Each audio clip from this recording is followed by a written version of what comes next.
c'est une défaite. Bonjour les amis, dans l'actualité de cette semaine, j'ai vu beaucoup de critiques sur les réseaux sociaux concernant les restaurateurs qui ont choisi de ne pas ouvrir le 1er février.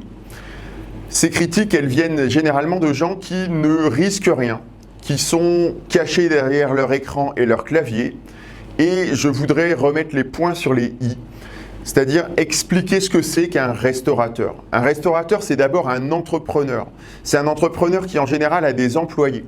C'est-à-dire qu'il ne peut pas se permettre de prendre un risque vis-à-vis de ses employés.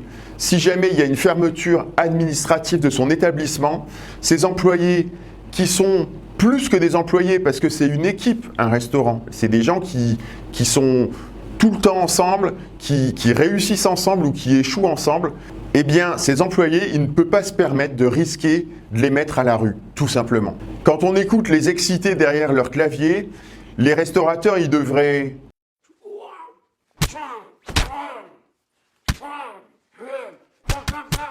Mais en général, face à la violence légale de l'État, ça finit plutôt comme ça. Il y a d'autres façons d'agir sans jouer la peau des restaurateurs. On peut par exemple arrêter de payer si on n'est pas satisfait des prestations de l'État. Malheureusement, M. Macron a mis en place le prélèvement à la source qui bloque cette possibilité.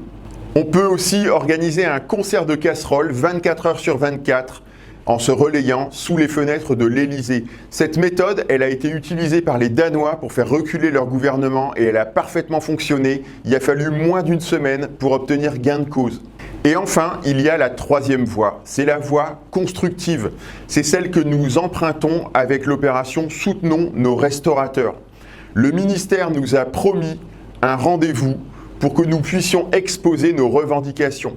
Nous allons particulièrement insister sur le sort des jeunes restaurateurs, ceux qui n'avaient pas de bilan et qui donc n'ont pas eu droit au PGE. Et nous allons aussi faire des demandes pour que les établissements les plus fragilisés n'aient pas à rembourser la totalité du PGE. Nous devrions être reçus normalement dans la semaine qui vient et nous vous tiendrons au courant.